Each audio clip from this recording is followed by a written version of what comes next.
He's got a carry-on. Now, sometimes you can take the carry-on back through the trunk, but for him, his mobility is really declined. You can't get around to the trunk as good as he used to, and it's a little bit higher. He took his seats out down here and made this little board lower it.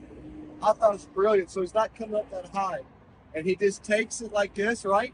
That is correct. And I put it out by myself without getting trouble. And he lets it sit. I rolled it in. Rolls it right in. Stops. And he has a blocker up there, and that door keeps it from folding out. So has this scooter worked out for you? Pretty good? Oh man, I would take that if I like a scooter. That's the trick. I love it.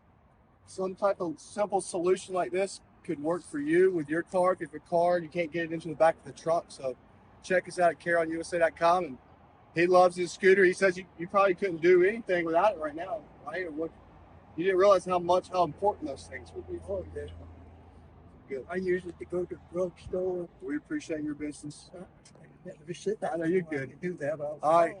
Check us out at CarryonUSA.com if you want more information about this scooter. Give us a call at 803-926-2224.